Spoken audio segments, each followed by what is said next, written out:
distinguished colleagues, Minister Hassan, the Minister of Aviation, Permanent Secretary. Since we came on board to pilot the aviation industry in the committee, we've been engaged in many interactive sections. We have also intervened in a lot of issues pertaining the industry. And just a few days ago, the Speaker of the House invited international airlines operators and the Ministry of Aviation, of Finance, Foreign Affairs, CBN, but unfortunately there was this ministerial retreat, so they couldn't make it. Though we listened to the IATA and some operators regarding the so-called block funds amounting to approximately $700 million. So, Mr. Speaker, because of his interest in solving this problem, as usual, we all know the House always tries to intervene on issues that affect the industry. This is not the first, the second. The Speaker had to shift the meeting to Monday, 24th of October by 1 p.m. for us to meet with the ministries and other stakeholders. In view of that, the Honourable Minister, you also expected, the Speaker has already sent out a letter to you and ACAA and other stakeholders to attend the meeting on Monday by 1 p.m. So this serves as a formal invitation to notification, because I'm aware that they already sent out the letters to you. We also invited the international airlines to attend the interactive the meeting on Monday. So you're welcome, but also I think there's a mix-up somewhere. There's an interactive section that involves very critical issues as it concerns our nation, as it concerns the industry, as it concerns the way we feel that the industry should be positioned. As a representative of the people, we believe that Nigerian interest is first. And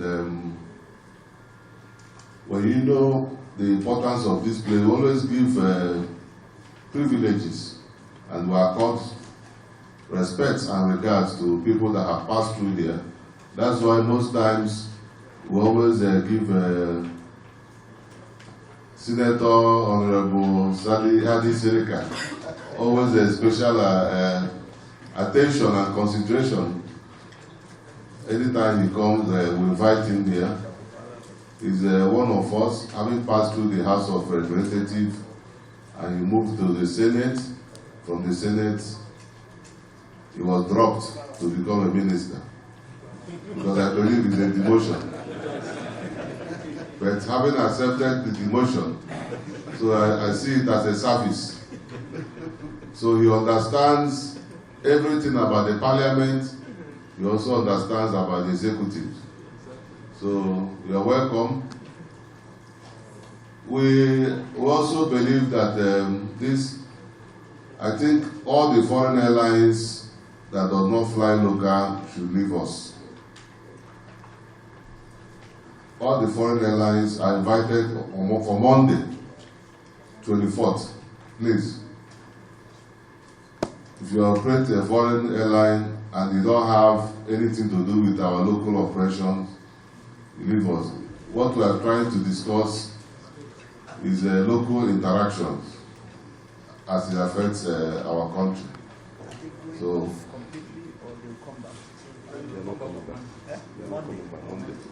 they will come on Monday.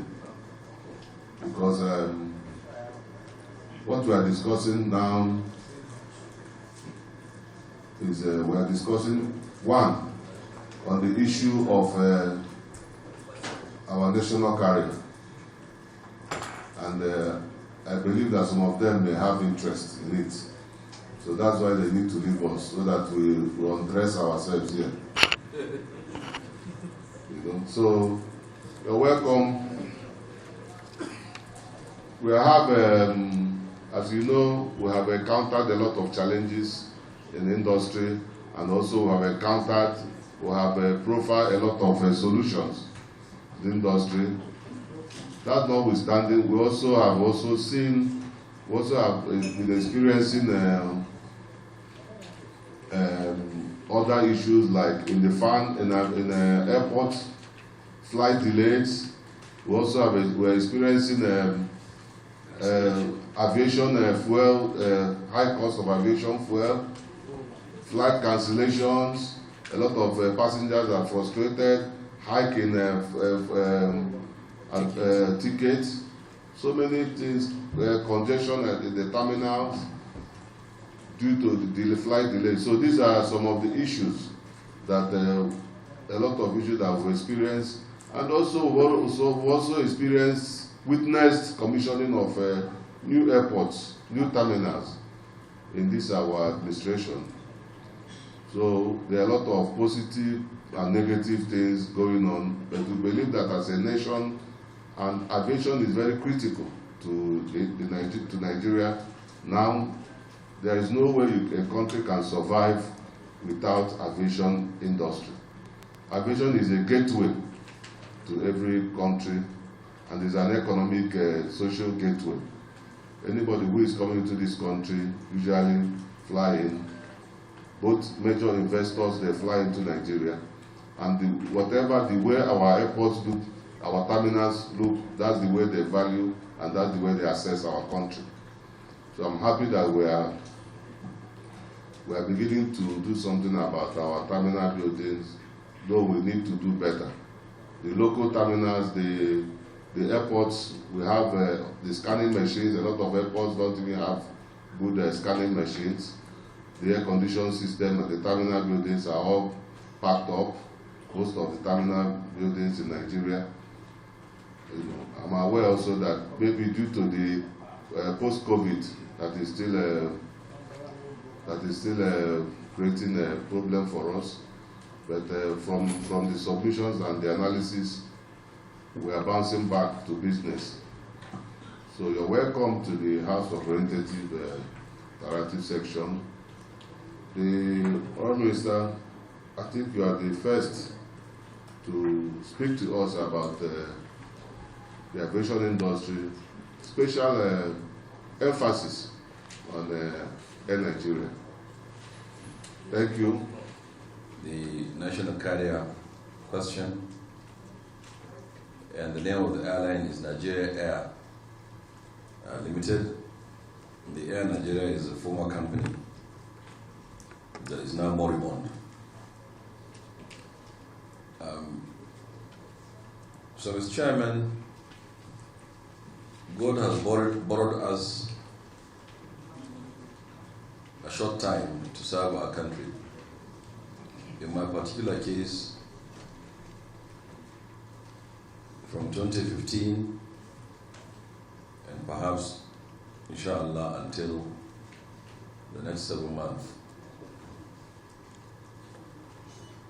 And so when I came in as a minister, even though I know that I've come from the industry with about perhaps maybe 33 years of aviation experience, and within the ministry, perhaps under parastatals, you can have between 700 to 800 years of aviation experience put together. We didn't arrogate ourselves of knowledge and wisdom and how to do things. We believe the stakeholders on whose behalf we are serving are extremely very important. So, and to make it, or to make the point home, perhaps maybe there I was born. People like Captain Jonathan Ibrahim graduated as pilots, and they're still alive, and they served in various capacities. So having been made minister, I came up with a roadmap to which, in my little wisdom, within the limits of my thinking, that would help to transform civil aviation in Nigeria and for good.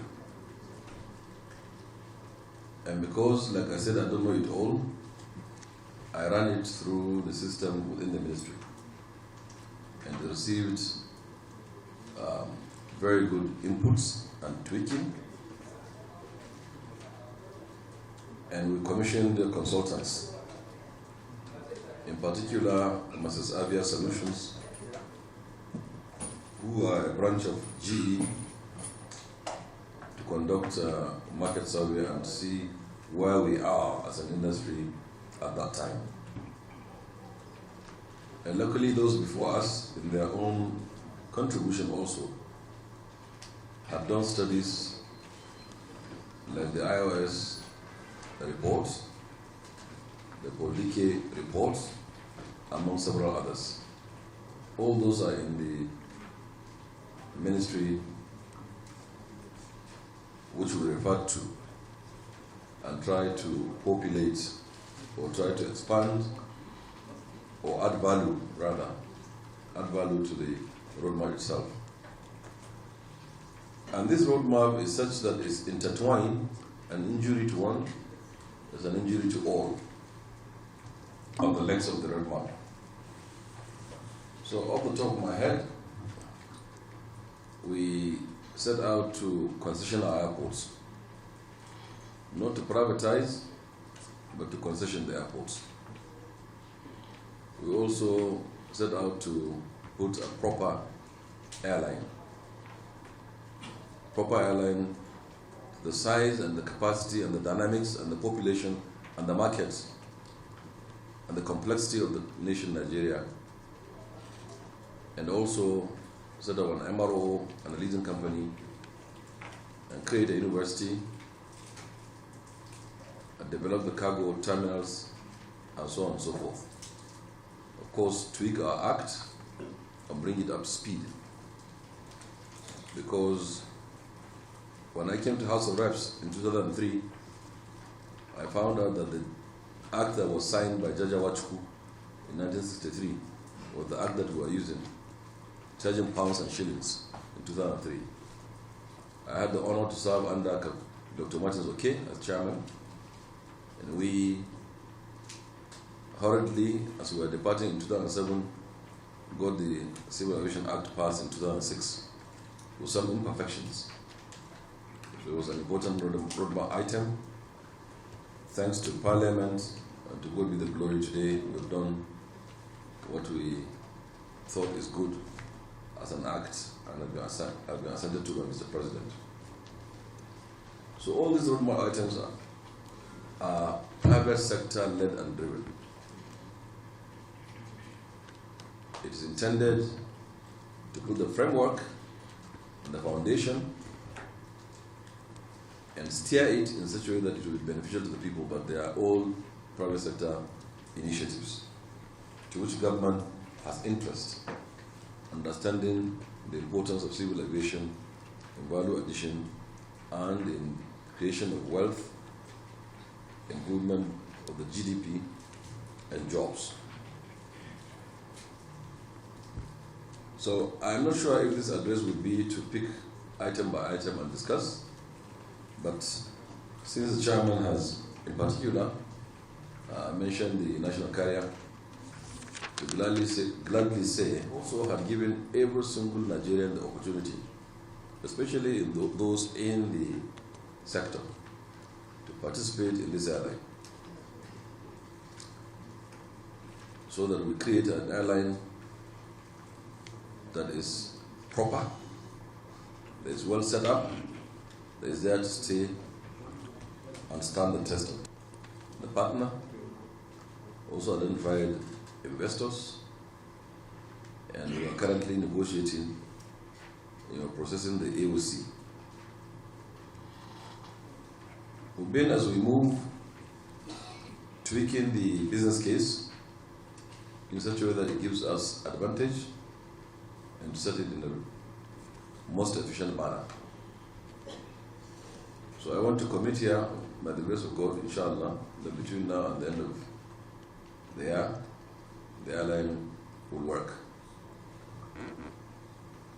Most of the items of the roadmap, Mr. Chairman, I'm happy to say that have either been concluded or they are about to be concluded.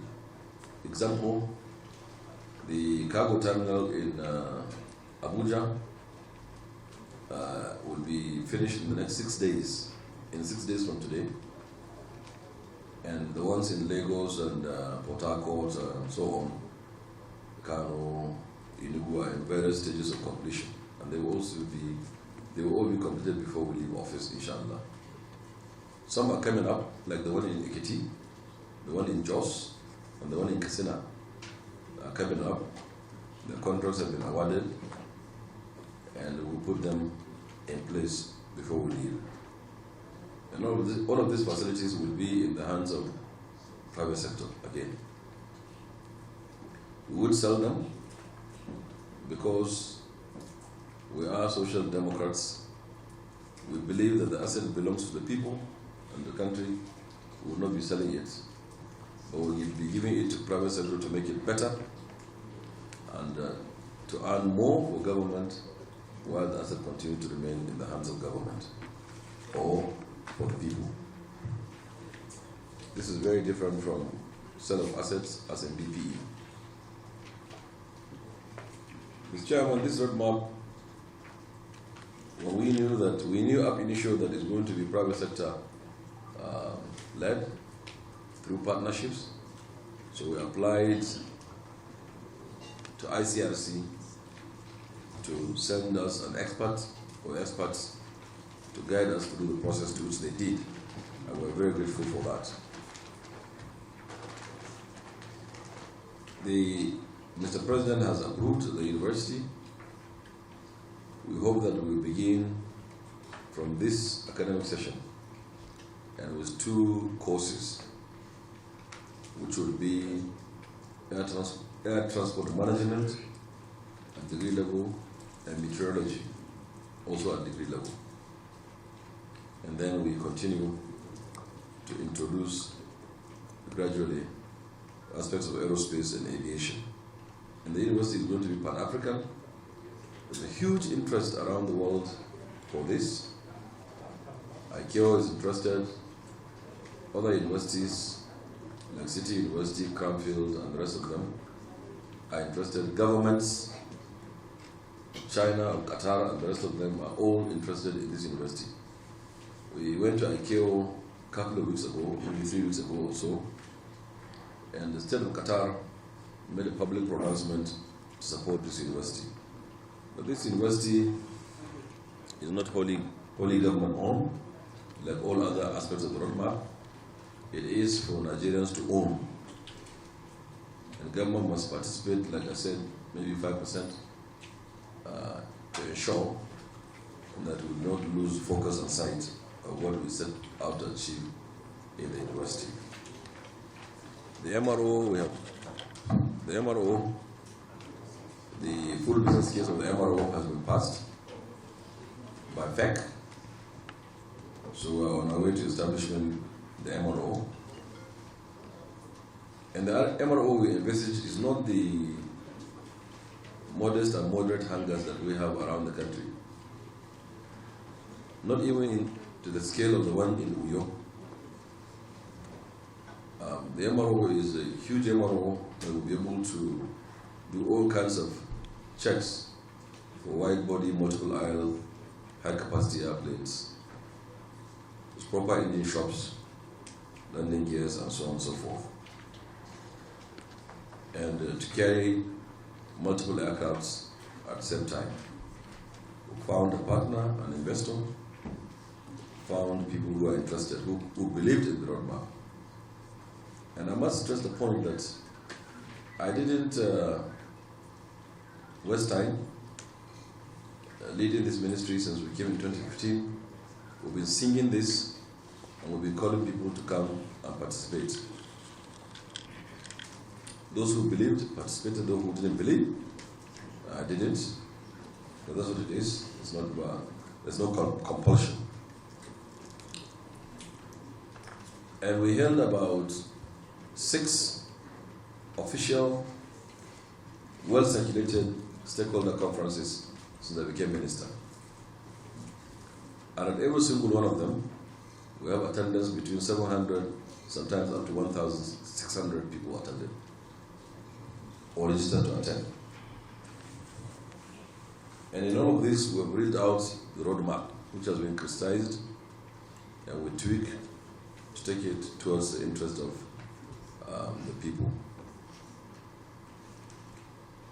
So, the ALC, the leasing company, is also before FEC for final approval of the outline business case, which is the Aviation leasing company.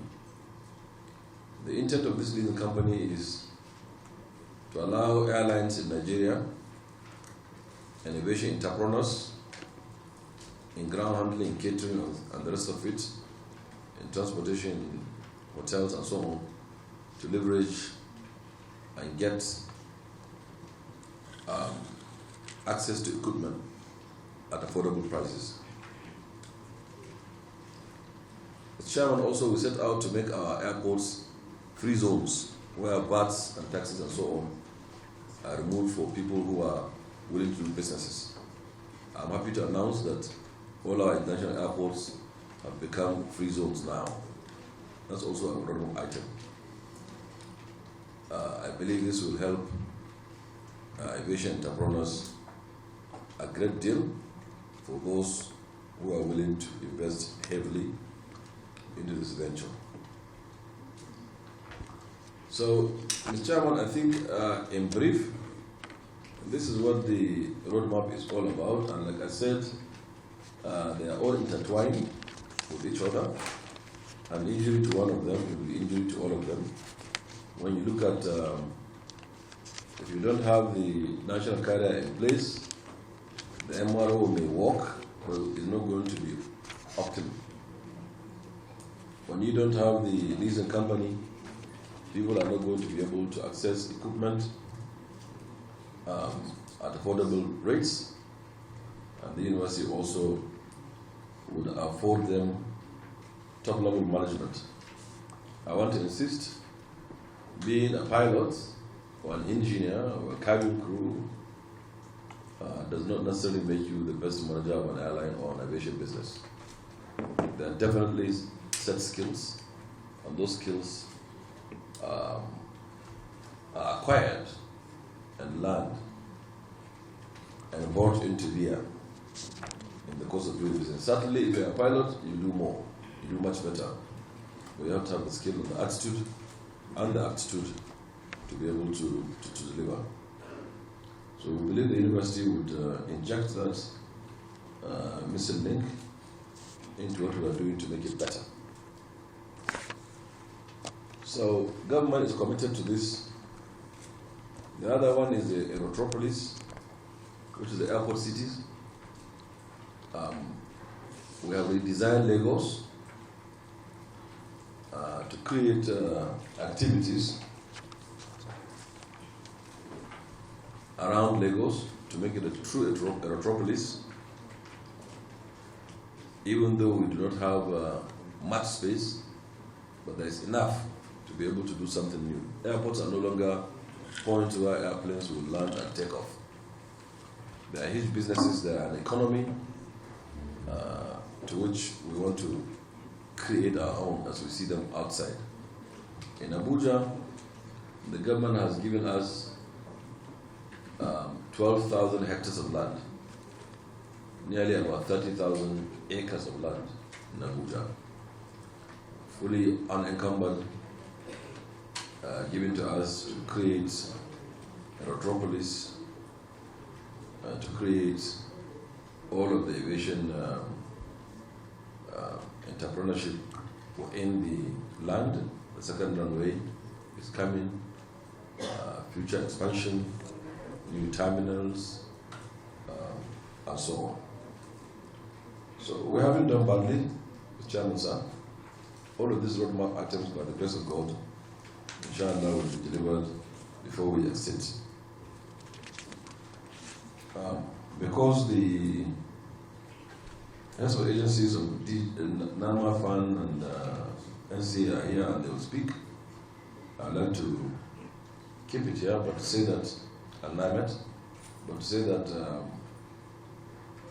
the rector of INCAT is not here, but done tremendously well with INCAT.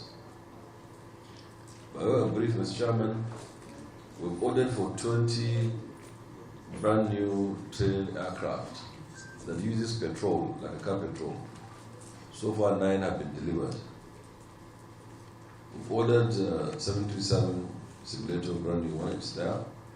We're on our way to acquiring 2 more through these national carrier efforts, and the 2 more also for Airbuses. So there's going to be about 5 of them there. We've acquired new accommodation that state of the art, like a 4-star hotel there. It's in the works.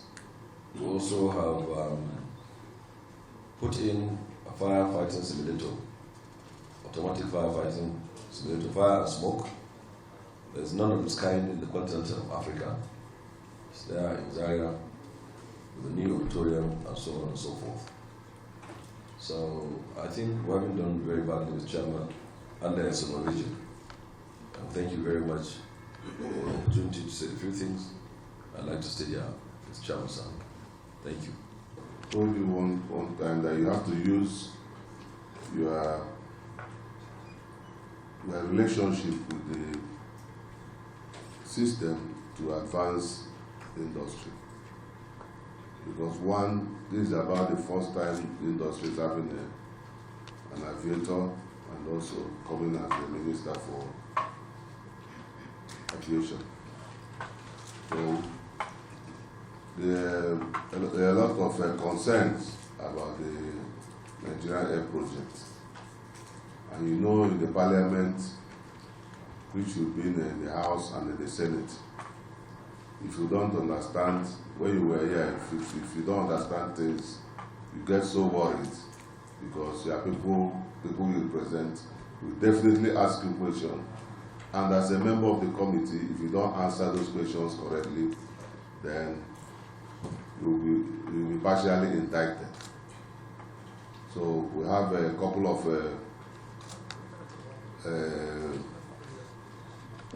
questions that we'll ask, and we also need you to just you have to give us this time, because we believe that whatever we are doing today will be used to judge us tomorrow. And in fighting for this industry, in defending this country, in fighting for this industry, maybe tomorrow people will appreciate you more. Not now, maybe tomorrow. A journey of many miles starts from a point. And therefore, that we appreciate all your efforts, and they appreciate all the efforts of the operators that have been committing their resources, and the efforts of Mr. Speaker.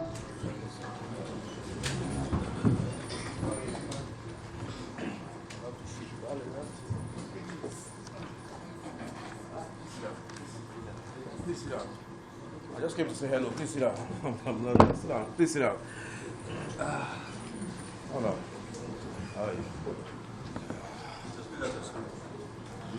Well, distinguished colleagues, we have in our midst our boss, Minister Aviation. Sir. Why are you sitting? Keep on standing now. We invited the Aviation Ministry headed by the Minister and airline operators, for us to discuss on issues that concern the industry. As part of the issue is the Nigeria Air Project and other things that we're discussing. So we have already started. The Honorable Minister has spoken to us. So then we told him that as far as this country is concerned, that we're, as a parliamentarian, that if we don't have facts about what is going on, that tomorrow we will be asked. So we are here to discuss with him and find out what's going on with the Nigeria Air Project, which everybody is concerned. The House is concerned, Nigerians are concerned. So you are welcome, sir. Yeah, thank you. Please let me invite our speaker to speak to us. And we have a meeting. They're planning to go on strike as well. So it looks like this is the season of strikes, but we have to preempt that. When I heard that, the reason why I'm here, when I heard the Minister of Aviation was here, it's him I came to listen to. But unfortunately, I missed the best part of the hearing. So I guess he will brief me later. The issue of national carrier is very, very important. It's something that we all paying attention to. It's on the front burner, and we just want to make sure we get it right. There have been some misgivings, some issues have been raised, but he's a seasoned aviator. I have known Adi Silka for so many years. We were in the house together. We were colleagues. So I'm quite comfortable with him at the helm of affairs, but there are still issues that need, I'm sure, clarification. So we'll get a briefing later.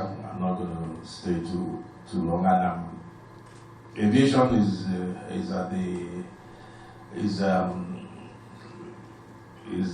the front burner right now, because we're expecting you on Monday, because there's another issue, which of course Nigerians are crying out loud in terms of cost of or ability to purchase tickets. What is going on with the airlines? We had an initial meeting. When was it? On Thursday. An initial meeting on Thursday with the operators, the domestic operators, and the airlines. It was on Monday, and we have adjourned till Monday so that we can get a proper briefing from. Your name kept on coming up, Minister of Aviation, kept on coming up. We couldn't do anything, we couldn't move forward without you. I have to go to my village, sir. You have to go to your village? Yes, sir. Okay. Since my name is coming up. How did you fly in there? Because I know your village very well. But yes, your name kept on coming up. We needed to adjourn till Monday to give you an opportunity to clarify some things. You and the CBN governors are two players on that particular issue. So we'll see you on Monday, and hopefully you'll be able to resolve this issue of the national carrier. Thank you very much. Thank you, sir. All right.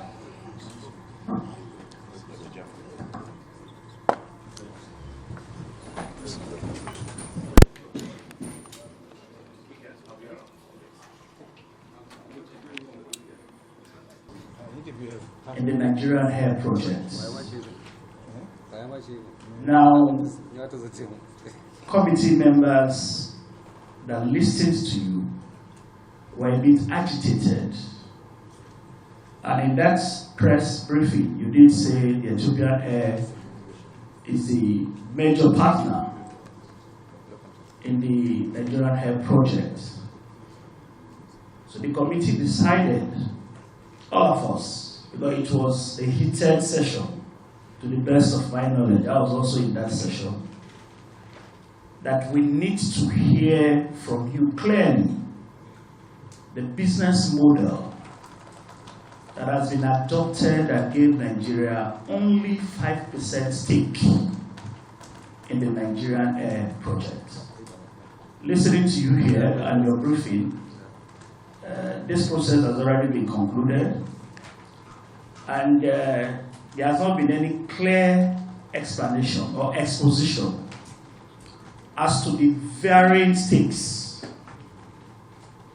in this Nigeria Air project. So please give us a clear exposition on the Nigerian Air project, how Nigeria come about having only 5%, because Nigerians are concerned. Nigeria is the only country, or at least Nigeria was the first country to create a portal where all PPP processes are uploaded, including the Nigeria Air project. So anybody that wants any information at any time T will get it directly from the website of ICRC, and also because of the Freedom of Information Act passed by this House, we're always available and will oblige any information. And this is not by choice, it's by law. So why 5%? Why only 5%? Why 5%? Because in the wisdom of the ministry and all of us who are steering this project, we do not believe that government having control over a business will do well. We've seen it in the past. We've seen how Nigeria Airways went to West and didn't produce the desired results. If they are structured and factored and run like the Ethiopian Airlines is being run, by the way, Ethiopian Airlines is 100% owned by the government. But even during the war, their own civil war, Ethiopian Airlines was still flying. They were that jealous about the airline.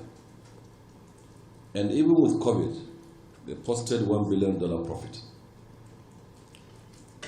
But in our case, we do know that most things that have to do with government as a business may not run very well. So the reason for the 5% is because we want the airline to have a sovereign shoulder to lean upon and also boost confidence of the investors that this is for real. The airline could be started without even government shareholding at all. And that's why in the structure, all those who decide to invest in the airline will pay for their shares in cash, and the government's own 5% will be in kind, to which during negotiations is being accepted. And that is the package, or that is the business case itself. There is nothing wrong. Minister, you mean Nigeria is not contributing, our government is not contributing anymore? Well, all of the monies for the startup will be factored in, and plus, if there's any differential, will come in cash. For example, Nigeria will decide to give them, example, where to house them, and that's cost. We need to be specific. You say in kind. So yes, in kind could be, like I said, giving them a house. No monetary. There will be monetary because already expenditure is being made. And that will be factored into the 5%. But I'm saying that when we do the full business case, which will state categorically the numbers, we should be able to tell Nigerians how much was it in government or from the government side.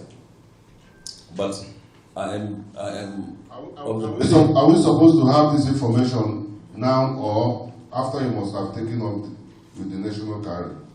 Well, you can have all of the information as we go, and during the full business case, which is a complete picture of what is going to happen, which will be soon, you'll have all of the answers raised. Because currently now, negotiations are going on. So in the course of the negotiations, something can change. So that we don't give you a figure and we commit to it, and then it changes during negotiation. And then that change will be reflected in the full business case. I want to also draw attention of Mr. Chairman and honorable members and this House that this is an ICRC process, the law to which you passed. and they have their laid down rules and regulation on how to go about doing these kind of businesses. So therefore, we would follow them strictly, and I believe a member or two of the ICRC is within this hall, and I'm sure also you would have some information. But to say that you identify and develop a business case, and you go all the way to, which is outline business case, and go all the way to full business case, before the PPP is concluded. So this is not any different. It has to go like that. During negotiations, things can change, yes, and if they change, they will be factored, and they will put in the full business case before the full business case will go back to FAC to get approved. Actually, it goes to ICRC to get the compliance certificate that they have complied with all the laws and regulations that you set in place, and then it goes to FAC, and FAC approves it. Well, for your document, is reliable up to the limit, or up to the point where during negotiation will change. So the structure has changed. Honorable colleagues, I think we need to withdraw these documents. So simple as that. Yeah, please, can you take the document back to me? So it's no submission. Better. In the laws of the ICRC, there's nothing wrong with that. In fact, you can go and do what is called unsolicited proposal, to which this country has done quite a number, so very many, larger than setting up a national carrier. You can go only you send in a proposal, and ICRC will look at it, evaluate it, and do the switch challenge, meaning they will come back to say, okay, can anybody match this? And if they get, fine. If they don't get, they accept that one.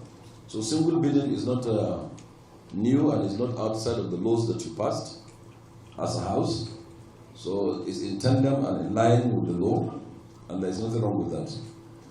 Maybe by way of interest, some of them that appeared in the bidding process had attempted to drop in their proposals, but they were out of time. And we didn't accept their bids.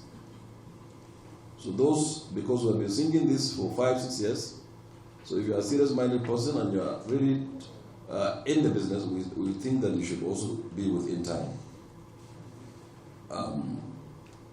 My recollection is that we have even extended the time once, so that people can be able to put in their bids, but about 2 of them came out of time. And in the business conference, some airlines from far and near and within the country had participated. So perhaps, like I said, there is no compulsion. It's a business. Maybe it doesn't make business sense to them, your question. But certainly I want to be bold here to say that it is indeed a venture that is worthwhile, that is viable, that is bankable, and will be seen in the business case. The full business case will show how bankable and the bankability of this project. I have no doubt in my mind, Mr. Chairman, sir, that at the end of the day, the country will be bequeathed with an airline commensurate to its size, its market, its position, its geographic disposition, and of course, the level that the civil aviation industry has attained in Nigeria. I believe it's viable. I believe it's bankable. Very much. Integrity of our nation. Would you be very proud when you step out of office to say you were able to put out a business deal that carries Nigerian flag with an operator that is an African nation? This nation is an African country, whereas they are the majority partner in a flagship airline bearing the name Nigeria. Would you say the 5% stake because we are not good business people? Yes, history has it. None of Nigeria's businesses have been good. But even the LNG, the Nigerian liquefied natural energy, Nigeria has a very strong stake in it.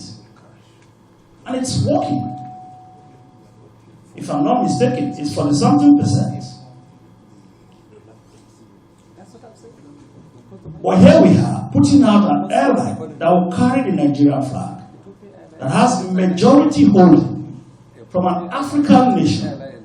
And we are saying the best business model we can get, because we are not good business managers, is 5%. Whereas the airline will carry the Nigerian flag. Would we all be very proud to have put forward this deal? Thank you. Well, Mr. Chairman, carrying the flag of Nigeria does not necessarily have to have a government. We're just concerned about the interest of Nigeria. We represent Nigerians. We were on this hot seat before us. And you have to understand how you feel then. That's the way we are feeling. We are just concerned because, one, we are talking about a country, Ethiopia. They are our competitors. They are competing with us. Whether we are doing well or we are not doing well, they are competing with us. This is an African continent. And we are offloading our basa to Ethiopia. That is what we are just trying to do right now. We are offloading our basa to Ethiopia. This is a small country. The traffic belongs to Nigeria. We have the traffic. That we are not doing well today does not mean that we can't do well tomorrow. And you are an aviator, sir. You have been here, Senate, you are the Honorable Minister. We believe that you can do better than this thing. You can do better. We cannot offload our basa to Ethiopia, a small country like Ethiopia. And Ethiopia will be running our airline for us. For her, and we are saying, every day we envisage that the aviation sector in Nigeria will be better. And now, how do you think that tomorrow that we can be better when Ethiopia has taken the industry? They are doing international. They are coming to take local. They will bring all the planes that they are not using to Nigeria. They will take our traffic. We are just concerned because people will ask these questions. We believe that we are doing this thing in the spirit of the interest of doing the right thing, but we are concerned about the future and how will it affect Nigerians tomorrow. Because once they take it, we are completely off. They will come and trade in our district, come and take our traffic. We are 220 million. Ethiopia is 35 million. We have the highest number of traffic flow in Africa. And I think we can do better. That's what we are thinking. Well, we can do better. We're not saying that. Mr. President said December. Mr. President is an honest person. He believes that, look, he's interested in Nigeria setting up an international airline. But I don't think Mr. President will want to offload Nigeria to Ethiopia. They are competing with us. So we need you to convince us, sir. Convince us. You are our colleague. We need you to convince us so that we know where we are heading to. Please. So for me, having a very strong airline that is able to bring people from far and near into the country is extremely important in the scheme of things. I stand to be corrected, but I think that, Mr. Chairman, it's high time that we understand the dynamics. When we started this thing, I held a meeting in my, well, maybe not the time, but Mr. Chairman, when we started this thing, there has been quite a number of discussions within the industry. Some said that I'm under the pocket of Lufthansa, because then we were vigorously discussing with Lufthansa. Another day, even in public, so someone went and said it was Qatar. And eventually now we have a bidder. Some say also there is a problem with the Ethiopian. There will have to be, in the structure of government, there will have to be a partnership with one strong airline or another. And I think I think Nigeria is even lucky that we are having Ethiopian to partner with us because they are African airline. And within, yes, I am saying because this is within the spirit. I am saying it boldly. I am putting on record in this house, in this people's house, I am putting it on record that I'm bold to say, I'm proud to say that I'm partnering with an African. Well, in the spirit of the AU Agenda 2063. as a government. Always, I know. You say 51% is for Nigeria, 4%, 5% for government, 46% is for local investors. No, sir. Allow me to talk now. You having one bidder. In fact, like I said, you can do unsolicited proposal. You can send in proposal, and they evaluate. If you have an interest, they do the Swiss challenge, meaning to come back to public and say, "Is there anybody interested?" No, and you get it. So it's nothing wrong at all. And like I also did say, some too were out of time, which we couldn't take for transparency, because this thing is well documented and well recorded, and we uploaded every single minute onto our website. So we didn't want to compromise anything. Otherwise, we would have accepted them. 3, also, we keep saying Ethiopia. Actually, Ethiopia, that's why I say you have to wait for the full business case, which maybe, when do you think it will happen? I said the full business case. In the next 6 weeks, you will have the full business case. So from now, you should know it's not Ethiopian Airlines only. It's an Ethiopian Airlines consortium. So on their time, it's also consortium. Okay? It's also a consortium. So there is not Ethiopian Airlines alone. It's a consortium which the full business case will disclose. How did I give 49%? I didn't give 49%. It is the structure that the business case had recommended. That there shall be 5% of government, then there should be 46% of Nigerian entrepreneurs, and the remaining an international partner. And the international partner in this case happens to be the consortium of Ethiopian Airlines. I want to make a point here. Today, there is no business entrepreneur in aviation and in other sectors that I have not invited and asked them to come and bid for this airline, because the fear is coming from there.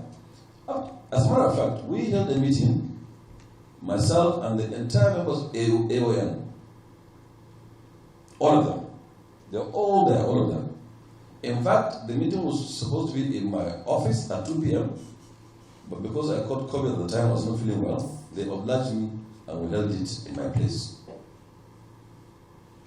And the chairman, in his opening remarks, raised a question that, please, Mr. Minister, we want you to stop this national gathering. And I said, okay, even if it makes sense, why don't you want it done? Why don't all of you keep your own airlines going and then partake and put small money and create this airline? So we don't go far. You're already in the business. Why not?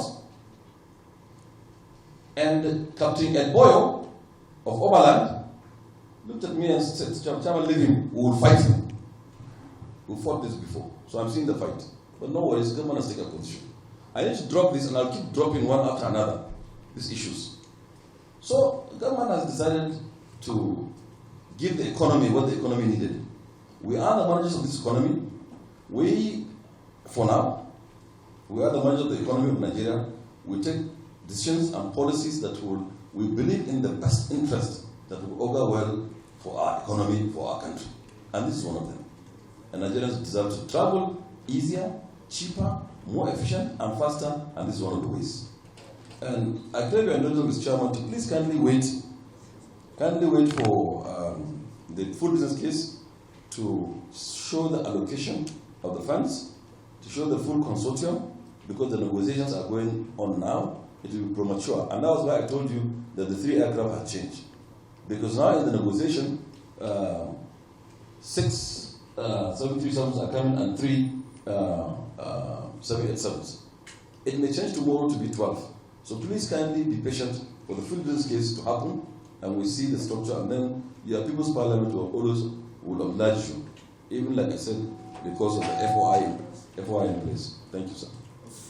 There are 54 countries in Africa, and we have maybe about 30 that have pretty much endorsed. Yes, indeed, when we had the Yamoussoukro Declaration, decision, and the rest of it, Nigeria Airways was doing very well at the time, and of course, it was the basis to say, let's project Nigeria. Unfortunately, because of the protective tendencies of most African nations, including Ethiopia, it has been impossible to have this happen. Up until a decade and a half ago, Ethiopia was struggling.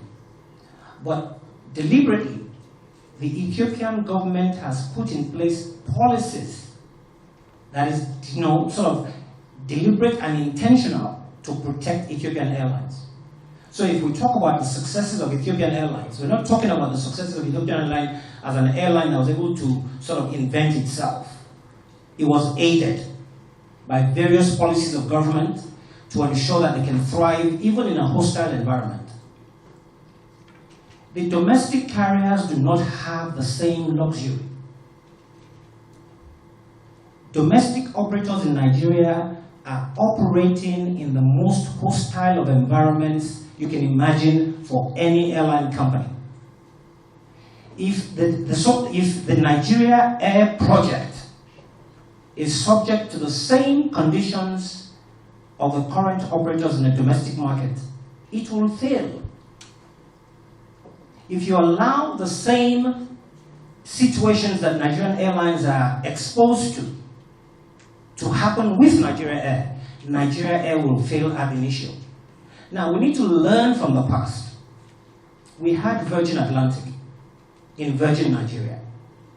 Virgin Atlantic came in, more or less the same structure, initially provided $3 million that was put in the central bank. When the time came to operate, they called back the $3 million, and of course, they brought in all their aircraft, and leases were made to Nigeria, and the leases were beyond market value. And that invariably meant we were not benefiting in any way from that structure. They had privileges. They had a terminal at the international airport in Lagos. They had private terminals and everything else to work with, which created a distortion in the market. And currently, with the structure we're looking at now with Nigeria Air, the same thing is about to happen. Terminals are being set aside as we speak for Nigeria Air. Domestic airlines need office real estate at airports. We already have them. So when we have a situation where we deliberately constraining our own airlines and facilitating, what we consider to be a national carrier, all in the view that this will come back to make things better for the entire industry, I'm not sure that itself presents the true picture. We talked about the single African air traffic market. It's important to understand. Ethiopian Airlines today has a footprint in 9 different African markets if we include Nigeria. They're in Chad, they're in Malawi, they're in Mozambique, they're in Cote d'Ivoire, they're in Guinea, they're in DRC, and now Nigeria. If you go to the Ethiopian Airlines website as I speak, Nigeria Air is listed as a subsidiary. A subsidiary. So when we look at all of this, when they come in with 6 737-800s, which we have competent pilots, engineers to man locally, they will come with their crew because those airplanes are going to be, okay, fine. So let us know, sir. When they come in, if the airplanes are now registered in Nigeria, the management, is it Nigerian? When they went to Togo, the model they took there essentially is what they're doing everywhere. They went to Togo as Askai, and they own 40% of the shares in Togo, Askai. 6 737-800s, 2 Q400s, they're operating out of Togo. And it's owned 100% by Ethiopia, but using a local partnership to sort of facilitate that. When you look at that, the footprint they have all over the place, what Ethiopian is trying to do in essence is to make sure they have a hold on the largest aviation market in the continent, to be able to project and propel themselves, not Nigeria. If anybody is taking time to read through the Ethiopian 2025 vision, it's now Vision 2035. Essentially, today they have 135 airplanes. 135 airplanes, they intend over the next 5 years to double to 250 by the plan. Ethiopia as a country does not really have that market. But when it has a footprint in several local markets all over the place, like they have now in 8, add Nigeria 9, then they can project that mass. And Ethiopia is not going to help you to create a hub in Nigeria when it has one in Addis Ababa. They're even building a new airport in Bichtka. So when you have that happening, it will be very, very difficult to see how Ethiopia would commit to a national carrier in Nigeria that would be for the benefits of Nigerians. We dare to say as AOL that if these airplanes are brought into the Nigerian market, when they choose to be brought into the Nigerian market, the first things Ethiopian will do as a strategy is to do what you call a fair cutting strategy for market penetration. When you cut the fares to compete, with the local carriers, Ethiopia has Ethiopians are awash with cash, no doubt about that. They can afford to come into this market and project a 6-month fares war with the domestic carriers. And I can guarantee if they do that sustain for 6 months, 90% of the domestic carriers will be out of business. Where does that leave us? So if after they now dominate the domestic market and have a monopoly, what happens? Then they can now shoot the fares up again to the what? Detriment of the consumers. So there are so many issues that are not addressed by this particular proposition.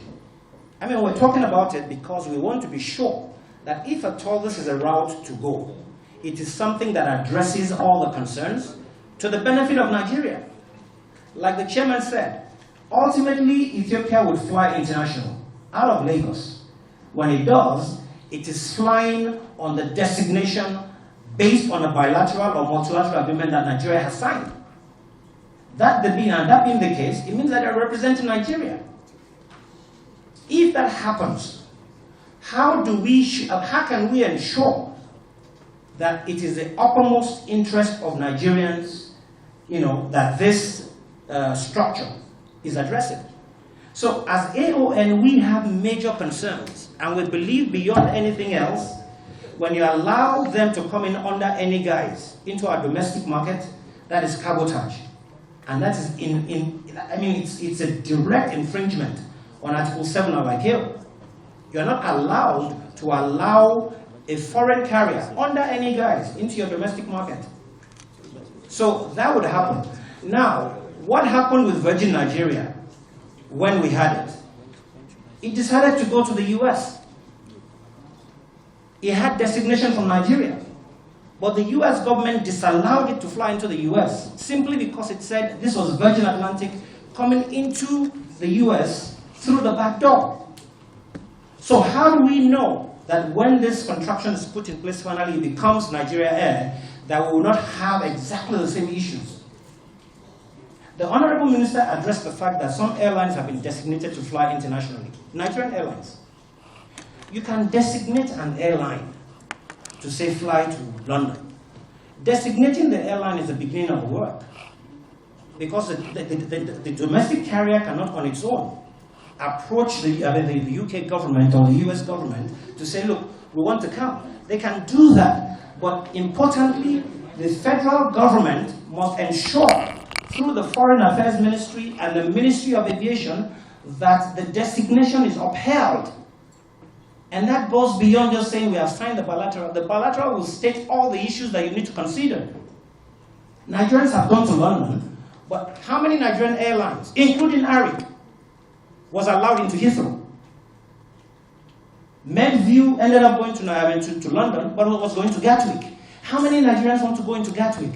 But it wasn't for Medview to have fought that fight. It was for the government to insist and tell the UK government that, look, we have designated this airline, they must have slots at Heathrow. The story about slots not being available should not be the case. So what I'm trying to say essentially is that, yes, some domestic carriers have been designated, but the work has not been done. The work goes beyond designation.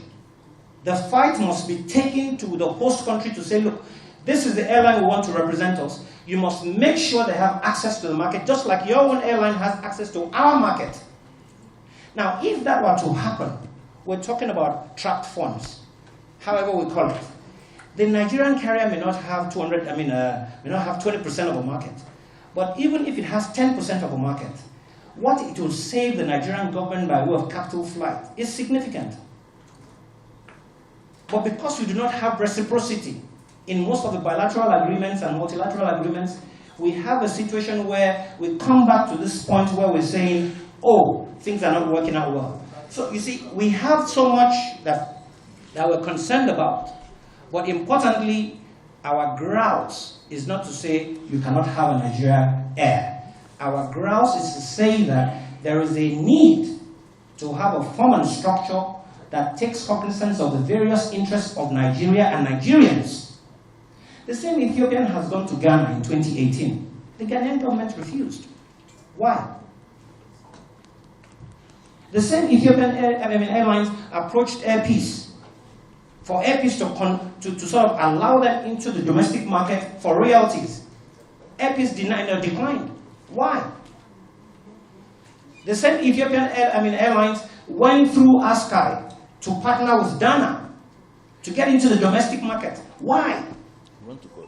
And then all of a sudden, we now have a situation where we're now giving everything to them on a platter. It is something that is very, very serious.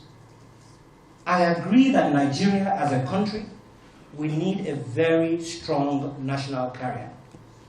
National carrier does not necessarily mean you must have the name national carrier. We have domestic operators that are equipped and can be designated as flag carriers. My view in this whole thing is that if we look at the fact that the likes of Air Peace in the last year and a half have been able to order about 30 brand new airplanes. 30. Overland, 5. Ibom Air, 5 with 3 options. What this essentially means is that more and more domestic carriers are coming to the full realization that yes, you can operate whatever you want to operate, but to operate with the new technologies is more cost efficient, more fuel efficient, and indeed, it can make you profitable. There is no Nigerian airline that can be profitable in this structure we have. None. Is it from the taxes? Is it from the 5% ticket sales charge? You cannot be profitable. As an airline in Nigeria, you're asked to pay 5% of your gross earnings to the CAA even before you start. The airline is not 2.5% marginally profitable. So ab initio airlines are, they're making losses. And the argument will be, domestic, the passengers pay for it. No! I'm sorry. People need to understand the economics of it. Domestic carriers, I'm sorry, sir. Unfortunately, we have so many intermingled issues. But the point I'm trying to make is, we have all these issues that are, we constrained as domestic carriers. We cannot function with the shackles that we have all around us. And now this will be an even bigger shackle that will make sure that in no time at all, there will hardly be any domestic carrier.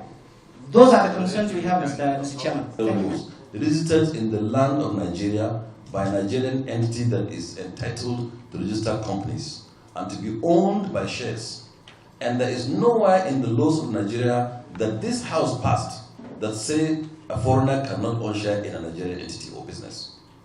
So let's settle that one. So when you say Ethiopia will come and fly, it is not Ethiopia. Anywhere they are going as Nigeria Air.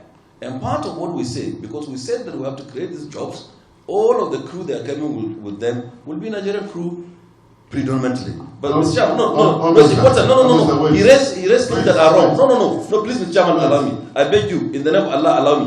Please allow me. No, he cannot say things that are incorrect. What he said is wrong. So let me say it. You speak now. Oh. 1 minute. Relax, 1 minute. No, because he says things that are incorrect. 1 minute. He said we are a subsidiary of somebody on our website. What? And gladly he said the concern is they are not averse to having a national carrier in the form and shape, and they have everything they see wrong with the partnership with ET, which is ill-advised. And he said, and this is number one, sir, he said there are policies that the government of Ethiopia did on purpose to ensure that Ethiopian Airlines have thrived. So number one, said there is a policies that Ethiopian government did to ensure that Ethiopian Airlines survived and is surviving. And I'm saying here also that Nigerian government have done policies and still doing policies to ensure that airlines in Nigeria survive. And whatever is recommended to us by the will and by the gracious or special grace of God will get them done and they'll survive. And we have stand to be counted as supporters of airline and airline business in Nigeria. Without fear of contradiction, I want to repeat that we've stood. The designation and follow-up. Mrs. Airpeace is a witness and the whole country is a witness that we designated them to UAE and we stood here and we even banned Emirates from coming. And we did it in Civil Aviation Ministry. And as we speak, I will cede the microphone to the DGNCA to tell you the efforts we are doing to ensure that Airpeace had gone wherever they ought to go, to do the politics as it were, to ensure that they are going. We have a lot of policies. We've removed VAT. We've removed custom duties on spares of aircraft and the aircraft itself. We've done quite a number of policies which they admitted by themselves that we've done so on purpose to make them survive. And we'll continue to do more. Whatever they bring in the interest of them, for them to survive, we'll do it. There's no government on record that have done what we've done to keep airlines going in Nigeria. I stand to be corrected. So we need to know what, Captain Yai needs to tell us what they have done in Ethiopia so that we can do better. It's policy of government. It's either a policy by me or a law by you. So we'll stop them. Let him say, this is what they did to survive. And then we'll do it to survive. We are more than willing to do all those laws that will keep our businesses going. And he said the situation is the same with Virgin Atlantic. It is not true. It's not correct. It's totally different, entirely. $3 million. No, it's not so. And the field business case will speak as to what it is. Then he said Ethiopia is going to 8 locations. How many locations are we going? None. So if Nigeria Air begins to fly, and there is that partnership, it means Nigeria Air will also go to all those locations. So that is the flip of the argument. If we say they are going to, in fact, we go more. And this single African air transport market, there is no way that you can delay it because all African heads of states have signed, and about 34 countries out of 54 have signed the solemn declaration to go ahead. So Nigeria cannot wait until it all happens and we're just sitting there doing nothing. And all the markets goes to other people. So that's why there is Nigeria Limited. And while the DG will speak to the 5% that he claimed, 5% are not being paid by the airline. It is me and you, passengers, that pay the 5%. And it's a law that you created in the National Assembly. So it's not the airline that pays. In fact, the airlines, most of them don't even pay the fees they are supposed to pay. They're owing in numbers. So he said Nigeria, that on the website we are listed as subsidiary. A company that has not even kicked off, how does it become a subsidiary? This doesn't even add up. So the company will be Nigeria Air Limited with strategic partners. And nobody stops them. Nobody stops them from taking and partaking in the business. They don't believe in it. And tomorrow, like I said, if anybody will come out of the blue and say he wants to do airline, I will not stop him. I have under my time, I've seen the birth of many airlines. We never for one day. And from day one when we came in fact, the creation of an airline predates my nomination as minister. Because before I was appointed minister, there was a committee headed by Captain Absalam Mohammed to establish a national carrier. So when I came, the government handed me over that document. So for me, it's even a failure that it's taken 7 years for me to implement this important item of government. And nobody stops them till tomorrow from partaking in that. And truth be told, he just said now and affirmed that Nigeria deserves a very strong, viable, efficient airline. And if you see it happening, the more the merrier. Take it from me, that the more that you have competent airlines, the more efficient the industry comes, and you see price will start to come down. When you have no option, you pay what you have. I'm paying. Yesterday, I paid for my son to travel to school. 2.1 million naira for a ticket of economy. So I think let us not be emotional on this. Let us understand that the government has decided to do this to help the economy. I need to interject you, sir. Interject me, sir. Apologies. Yes, sir. But when you create unfavorable competitive circumstances in favor of a particular carrier, because in this case, because the carrier is a Nigerian carrier, you can't, for once, take a policy decision that makes other Nigerians lose their businesses and Nigerians lose their jobs. So when you say what he is saying, it's all about that if any carrier comes, you allow it. Nobody is saying you have disallowed other carriers to come into the Nigerian market. There is a strategy that the Ethiopian Air, with historic facts now that have been put forward, he is putting forward those facts. Hear me, sir. Please, correction. Please, sir. Ethiopian coming here, the Nigerian Air be established. Please, sir. Nobody is saying the Nigerian Air is an Ethiopian Air, but Ethiopian Air has a very huge partnership stake in this business. That is the strategy they have pinpointed clearly. That when they come, he even went as far as saying that there is also the likelihood that the first 6 months of operations, they may come up with a policy of a fair cost, possibly a supposition.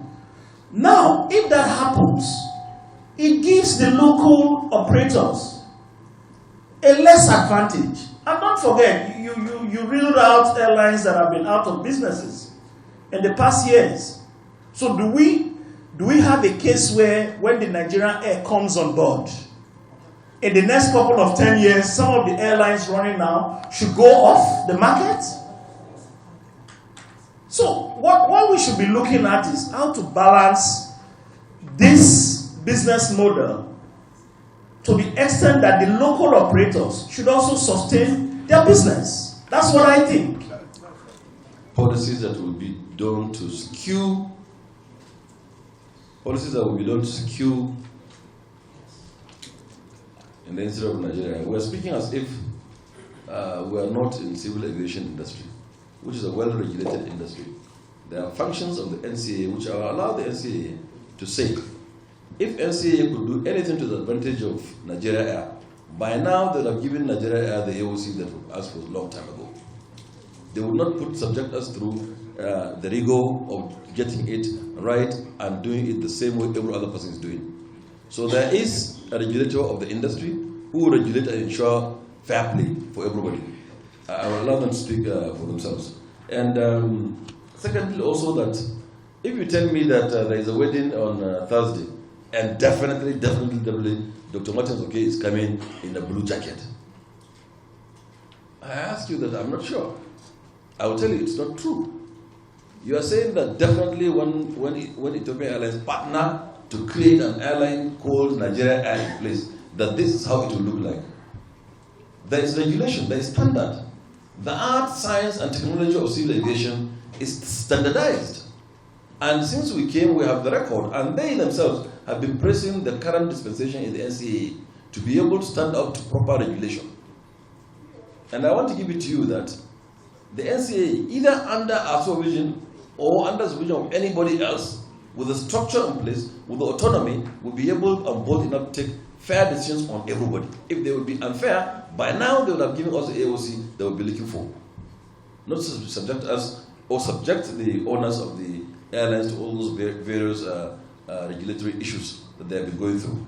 So it is not correct. There's regulators and they will speak. And I will please claim your indulgence to give a minute for the NCAA to speak to the fares and the charges and the 5% and the regulation. Thank you, sir. With your kind permission. Now, apart from NCAA, who is regulating the industry, different from all the other airlines, there's a post-acquisition regulation. They also have the moral responsibility by law to carry out that function, which I will just allow 1 minute for the ICRC person to explain what they will do to Nigeria Air, which is a further step again to ensuring that things are done right and there is fair competition. And we are superintendent. It's more than free to do so. We sang this, we didn't leave anybody in the cold. We invited every single person to come and participate.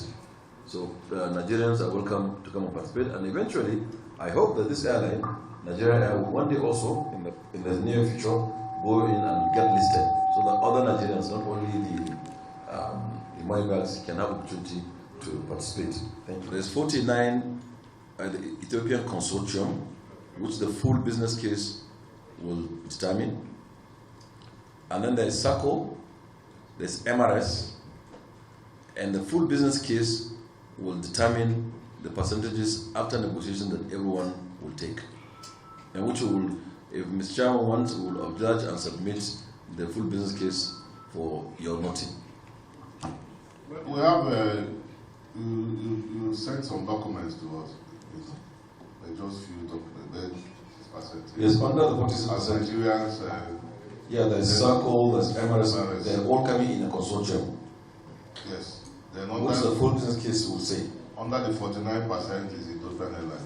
Ethiopian Airlines consortium as well. Consortium. Yes, sir. Well, they not yet put to use. Where the MD is still planning. Huh? I think it's not only about terminal issue, because I say one of the. Yeah, one of those. One of those, you know. I think the major ones are if an airline has two aircraft, and one has gone for siege, and they still want to maintain that they are wrong. There's a complaint that it's not been put to maximum use, and there are very many reasons for that. And people are saying that we're demolishing structures, including AIB headquarters. In fact, we have not finished demolition. We will demolish everything that is on that strait. The reason why we didn't demolish EU Air hangar and the other hangars that are there to create space for aircraft to maneuver and utilize the other side of the the finger at the airport is because we're waiting to sort out where to position them and to pay the contractor to start building for them. But in national interest, all those things will go. We started with AIB because it's our own, so at no cost. So we'll demolish and excavate and make all that place to be parking for additional spaces for the airline. Second is that some of the airlines that should migrate to the new terminal building are asking for certain things that are specific, which fund is trying to provide for them to move. But we were faced by a company called SITA.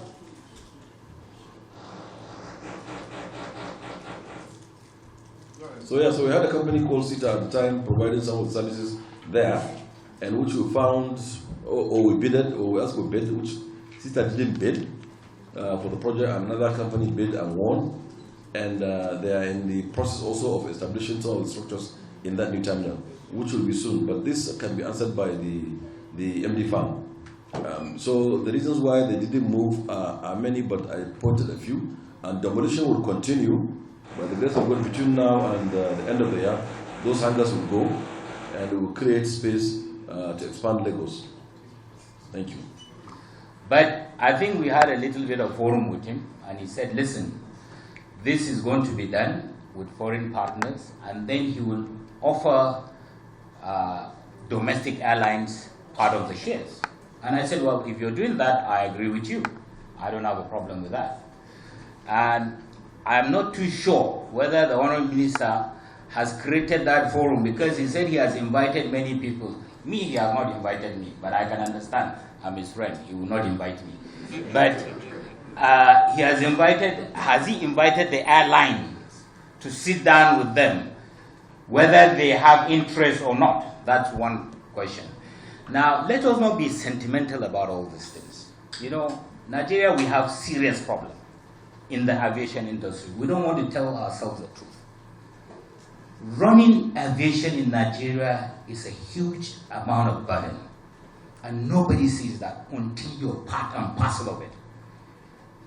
It's not something that, oh, I have an airline, I'm a big man. No.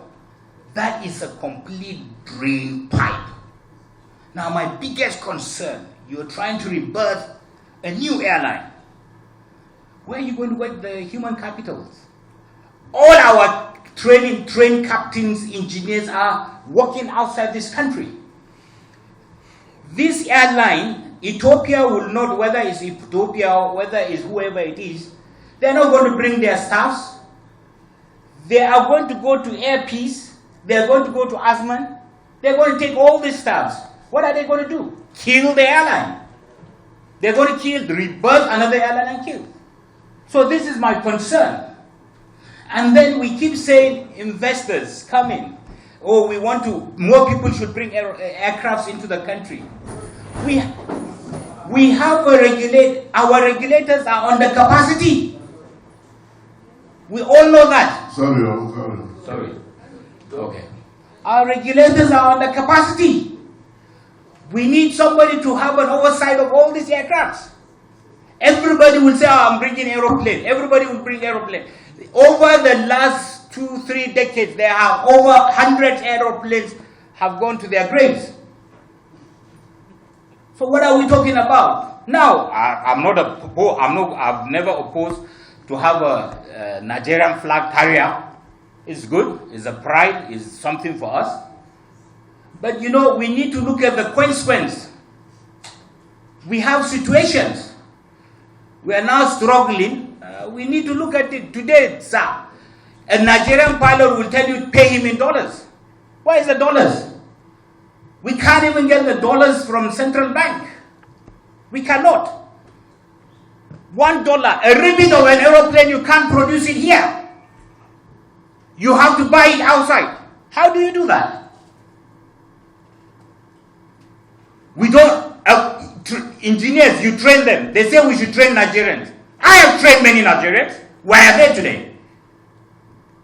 So we must be very, very careful. Yes, it's a good thing, but let us not kill our other brothers. Because I can assure you, I saw an advert for job application of this Nigeria Air. I'm sure they have over 7,000 applicants. Where are they coming from? Are you going to take a young boy that is just finished flying school with one single piston engine? You know what it is. Everybody comes with his own vision. I know it. So let us not sit down here and deceive ourselves. Yes, he has a good vision. Who comes next? How many of these projects people have started and others have finished? And this is a very sensitive issue. This airline business is a very sensitive issue, whether we like it or not. It's very, very sensitive. We must be very, very mindful. Let us not sit down, we want to do everything tomorrow. Tomorrow it can change. I heard you say, all of us, the common commentary is that Nigeria needs a flagship airline. Be very, very careful about this. You see, what killed Nigerian Airways? Give us suggestion. Okay, so my suggestion, let me give you my suggestion. Let me give you my suggestion. Sorry, sir, can I just make some observation? Go ahead. Okay, so my suggestion is, like I said, I oppose for this thing, but the minister told me he was going to call the other local operators, stakeholders, to be part of this journey, which I said is okay.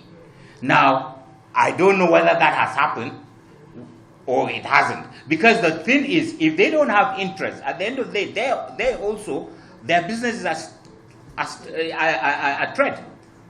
Because they're going to lose their own staffs to this new baby. And then they go down. So that's why I want them to have a belonging to this new journey.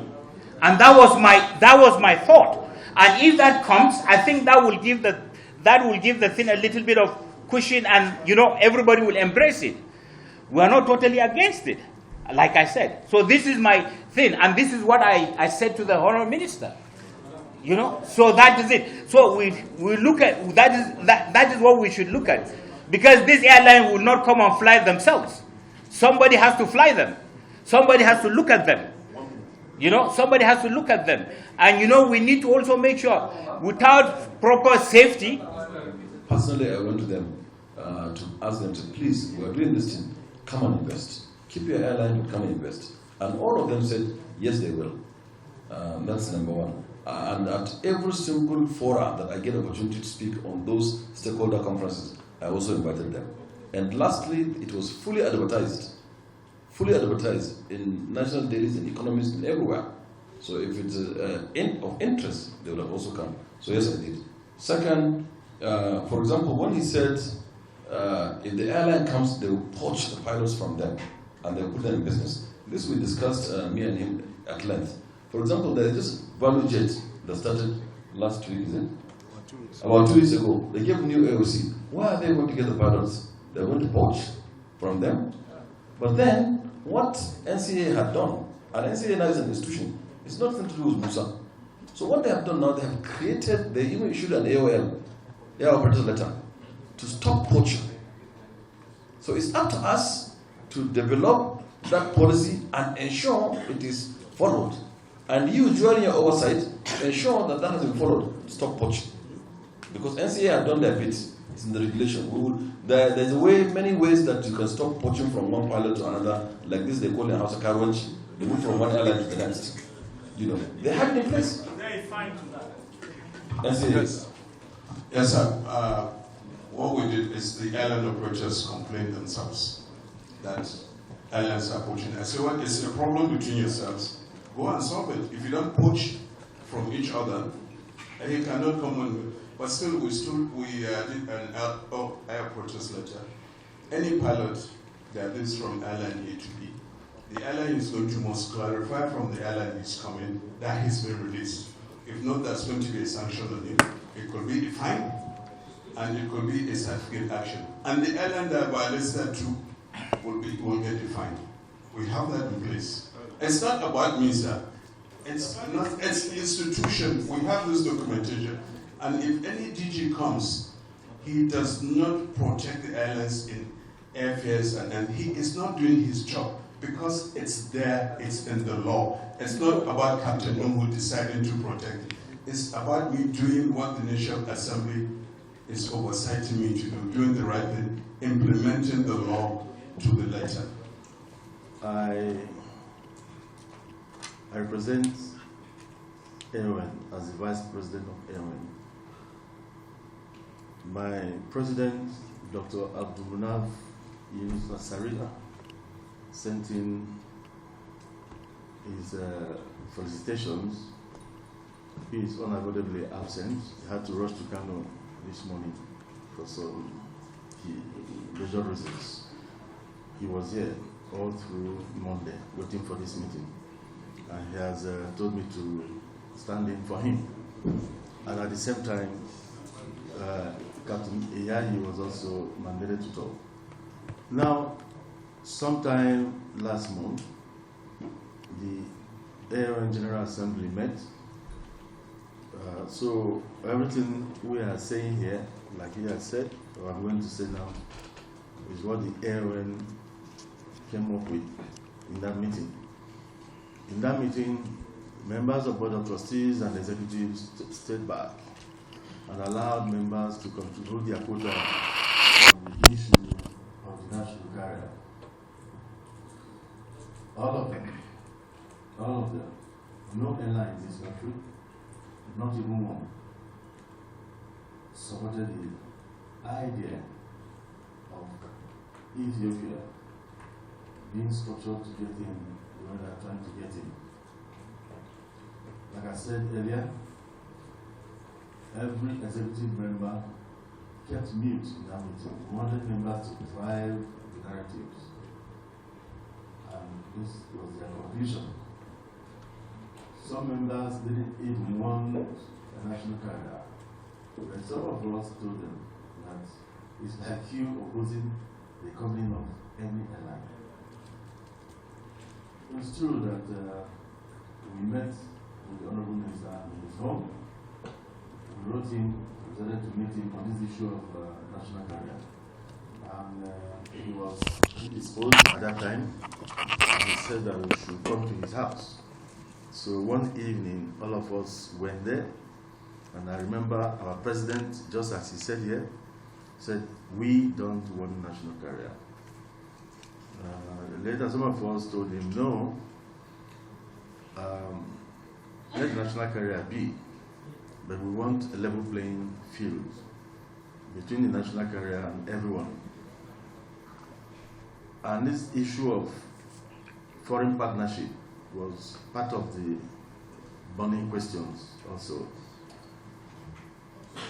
Most members, with due respect, Honorable Minister, are claiming that they were left in the dark about everything concerning the national carrier. You may have maybe met us in passing, when we will meet you, you will say, oh, why not invest? But the truth is that it was not really clear to us the way it should have been. Yes, it may have been published in the papers. Sometimes you may not know. I'm not saying you should go from house to house telling us to go and read papers. But we want to say something here. AON is not against the establishment of any airline, be it private or be it called any name at all. We are not. But you have to agree with us that the way the national carrier is being established will definitely cause existential problems for the Nigerian indigenous carriers that have kept this country alive for several decades. This has to be acknowledged. The Nigerian indigenous carriers are not being given credit for anything at all, and it's unfair. This is the thinking of all the airlines. Honorable Minister, you've said something about fiefdom, and you're always using that word fiefdom, about the structure of the Nigerian airlines being owned by individuals. Our members are of the opinion that these individuals succeeded in other businesses and still have other businesses that are very successful before coming into aviation. Some of us have boards that we listen to. We are not failures. As most Nigerians want to know, Honorable Member, I heard you say that some of us, when our airplanes are under sea check, we still roster them. I think it is not fair to say things like this. Everybody in this room who does not acknowledge that we are operating under the most difficult conditions will be deceiving everyone here. So to say that we roster planes when they are in sea check, it is not true, and that was the reason for delays. I'll give you a reason for delays. My aircraft flew into Benin. On landing, had a bird strike that crippled that aircraft there. Those people waiting to follow that aircraft to Abuja will be delayed. Those people waiting in Abuja for that aircraft to arrive to go to some other destinations will be delayed. Nobody parks planes, you just call one plane, oh yeah, do this, do this. Nobody, nowhere in the world. Delays are synonymous with the industry. As this aircraft was crippled in Benin, it was an Airbus. We sent in our brand new jet to go and rescue the passengers from Benin. On landing, that same brand new jet had a bird strike the same evening. NCA is here to say if I'm lying or not. 2 airplanes belonging to the same airline hit by bird strike.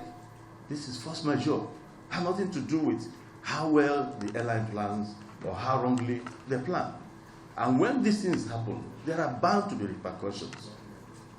Let us be fair to these Nigerian airlines. Have you been to the Abuja airport, where about 9 or 8 airlines are in a room like this? during peak hours, you don't know which one is over, you don't know which one is Kano. You'll be checking somebody in, maybe you have a flight going to Kano this next hour, and somebody from Port Harcourt pops up, and he said, please, stay out, let me out. He will shout at you. So the girl will now close down the system to go to the Port Harcourt platform to check somebody who will be flying in the next 3 hours because of lack of space. Please, sometimes when we criticize these airlines, let's understand that these airlines have kept this country together, not the national carrier that's yet to be born. It was these airlines that went to South Africa to bring Nigerians free of charge. It was these airlines that went to India to bring Nigerians during the COVID era free of charge, that went to Thailand, that went to Malaysia when Nigerians were destroying our embassies there, to bring them down to this country free of charge, that walked through these countries free of charge. It is same airlines. For goodness sake, let us give these airlines some respect. Let them call us a bad name to just hang us for any reason whatsoever. It hurts all the airlines. As I'm saying, this is the thinking of every airline in this country. Even the ones that will come to our meeting and instigate some issues and go back to tell the minister a different thing entirely. All of them, they were up in arms and very angry. In fact, we had to be moderators this time. So when people cry like this, I want us to understand where cries are coming from. We love the minister. As far as I'm concerned, if it was a woman, maybe I would have been chasing him.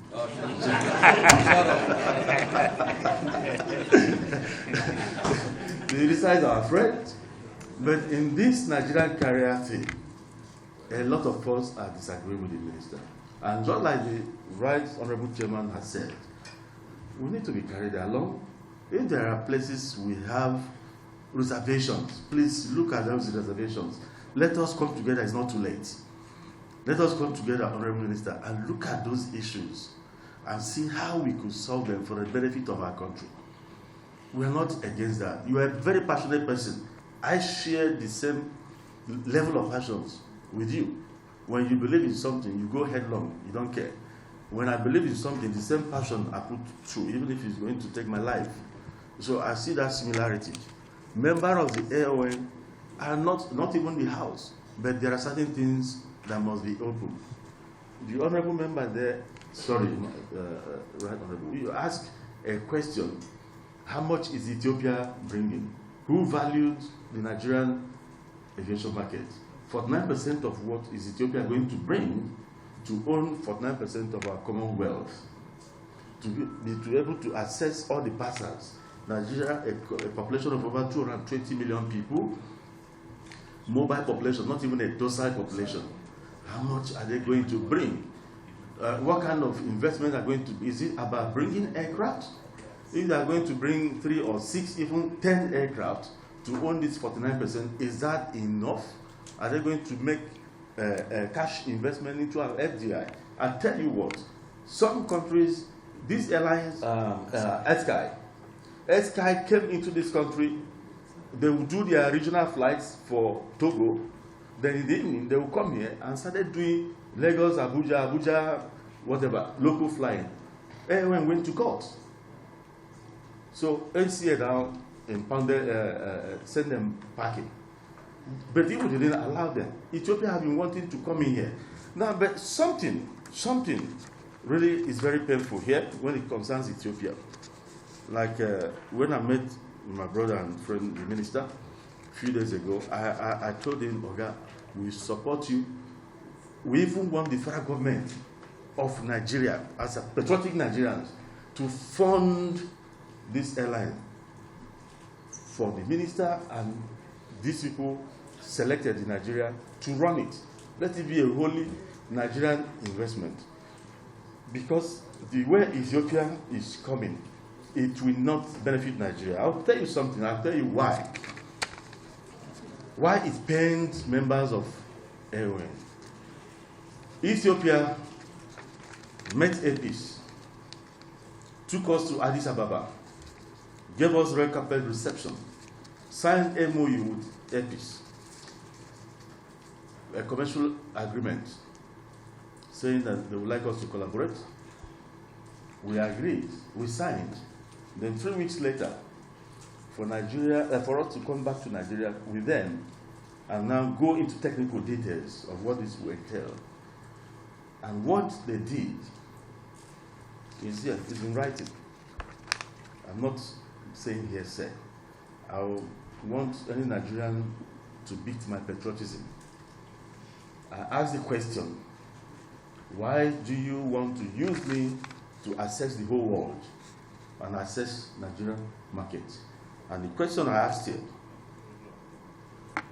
I said, anything devoid of having permit from the United countries to operate into their airports will amount to APs receiving royalties while doing nothing. We do not want to be receiving royalties while doing nothing. That would have enriched APs and Allen Oyema. We have stood against this in the past. If we do it, that is receiving payments from them while they'll be doing all the flying, telling me that I didn't need to buy any plane again, you didn't need to do this or that. That would be injurious to our economy. So we said here, Nigerian skies will be littered. Other airlines will now take to that kind of arrangement. Where will this leave my country, Nigeria? Where does this leave my country, Nigeria? The capital flight out of my country will be enormous, while at the same time not only affecting the growth of our indigenous airlines, but also affecting our nation's economy adversely. We do not want to encourage this. We rejected them. They would have been paying me millions of dollars and APs to be doing that, but we rejected them. And here is the letter to Ethiopia, you put it in writing for posterity. So I am afraid that an airline or country with this kind of intention cannot change. They've tried it twice, only for me to discover that they almost tried it with Max Air, and they turned them down. So I would rather the Nigerian Air look for another partner, or even Nigerians, we have so many wealthy Nigerians, let's market it to them. They'll be able to own this so that we can conserve our money for ourselves in the country. We are not against national carrier. We are not. Definitely not this present regime in Airline. Another thing they said we should say is not Allen Oyema, for the avoidance of doubt. Airline is now saying that all the monies having been expended to set up the national carrier by the federal government as 5% or whatever should be converted to loan to this airline and let the government of Nigeria hands off. I think the Honorable Minister has said it before that apart from 5%, nothing more. In order not to bleed our sovereign wealth in future, because what you may see in future is a situation where you continue running back to government, and that might become a blackmail tool. Ethiopia knows how to play all those kind of games. Oh, you know, we've employed a lot of people. If you don't bring more cash into this company, it might fold up, jobs will be lost. It becomes the South African thing all over again. That the South African Airways is constantly bleeding the treasury of South Africa. So let this money be converted to loan, and let this Nigerian Air, you can still retain the name Nigerian Air. Let it start paying in 10 years' time. Let them have a moratorium of 10 years and start repaying 10 years' time. Okay, we've identified other Nigerian investors. The thinking of Airline is, why do you want to use my tax paying to fund a private airline? Because it's said to be a private airline to be run privately, and you give that private airline all the privileges of my country, because it's going to enjoy the privileges, just like we already know it's going to. There's no doubt about that. Anything more than that is just not saying it the way it is. They're going to enjoy privilege. Why? How much is Ethiopia bringing in that we as domestic carriers have not invested into our nation? When he was talking about how many aircraft we've ordered. Yes, we made 10 order. We even ordered 10 Max, but for the incident of Max, which we have renewed now and added 5 more. 15 brand new Boeing 787 Max 10, not even Max 8. And we paid for them. We paid for the Embraer. These are running into over $1 billion. How much is Ethiopia coming to bring to my country for them to earn certain privileges I may not earn? That is what the airlines are saying. That's what the airlines are saying, nothing more. We support the national carrier, we support the vision, but I believe you, if the kind of support going to be given to the national carrier is given to these airlines also, over time, we will start doing better. I'm not saying that we are so good, but Ethiopia didn't start from one day. We can do better than we are doing now. That one is certain. We can do better than we are doing now. And again, when we talk about the single African air transport market, noble idea, but the African countries, are they obeying it? No. No, that is the answer. Every country tries to protect its own, and I don't have anything against them. That's how it's supposed to be. Because in the past, during the Nigerian Airways time, there was cross-trade all over West Africa and Africa. Because Nigerians were great importers of goods. So most African countries used to come here. Now the Chinese have taken residence in these African countries. Airbus is flying Gambia, Freetown, that's Sierra Leone, Dakar, Senegal, Accra, Ghana, Douala. We are doing all these flights. We are doing it for the country. Those flights are bleeding us to stupor. I'm sure they will submit our Pratt & Whitney, Pricewaterhouse and Cooper. We send in our reports. You will see that the West Coast has been bleeding and bleeding and bleeding us, even Niger. So we are doing this, but we do it because of the country. We do it because a lot has been said against the domestic carriers, how weak they are. So sometimes we wanted to prove, in order to save others, to develop the industry, to benefit Nigeria and Nigerians. So it's not the certain. We work. If every other country obeys it, but at the same time, it's not what it used to be that it is now. So, and about designation, I have to give it to the Honorable Minister and the DG. You saw, the whole world saw what they did to UAE. It's not that when you designate Nigerians, it is equally true. I don't know about the other airlines. We used to involve the Nigerian government. When they designated us to China, we called on the Nigerian embassy, submitted our papers. That was some 5 years ago. We even went to China, to the Nigerian embassy. The ambassador there, I've forgotten the man's name, is from Katsina. A very nice man. He did everything possible. But some of these countries, sometimes, again, you understand what they're after. But now, thankfully, the minister and the DG, they've helped. We've gotten our destination to China at last, and then 2 months ago started flying China. They gave us once a week destination and frequency, and it's doing well. You're witnesses to what happened in Dubai, how he helped. The international aeropolitics, minister said he learned that from us, that he never had it before. But that is true, it's happening. It was difficult. You knew how many times you went to Dubai for them to agree in the first place. I know the threats the DG gave out to UAE before anything was done. Now to London, that was a different ballgame entirely. And I was aware that the DG went to Farnborough and left every other thing to fight for an indigenous carrier to start coming to London. They have been issuing threats. The minister has been supportive on that. I have to say the truth, where it's happening. They are working assiduously on that for us to move forward and get London and other places. But, Honorable Minister, what I want to assure you, the Nigerian airlines are not as bad as they are being painted. They are not. Like somebody said here, if we bring this national carrier or some European carriers may not even last 72 hours here. So some of the things we face are not entirely.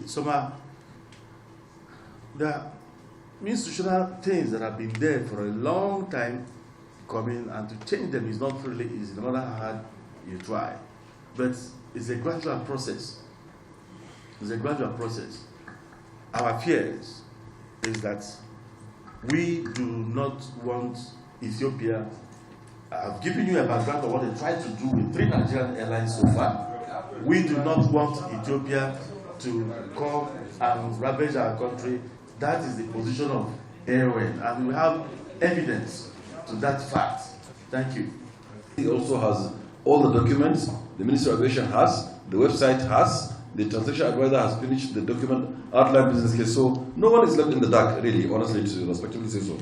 Second, then he now also said that to the fact that they have some concerns on Ethiopian Airlines, that they approach them, they want to come through the back door. Sorry. That they approach them, they want to come through the back door. Like we posited here, we said here, and we meant it, if they have any concern as AON, they said that they have been operating under stringent conditions, and no airline will operate under that condition and survive. And yet, we are seeing new airlines every day coming in. NCA has been licensing new airlines every day. 2 weeks ago, Valujet joined. Before then, UMSA joined. Before them, Rano has joined. All of them.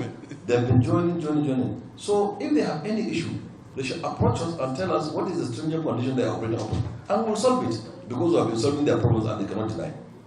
Every time they come up with any problem, we are at the forefront of solving their problems. So if they have any stringent condition they think is unfair, they should come to us and we'll deal with it. Thank you very much, Mr. Chairman. Thank you, Kaya.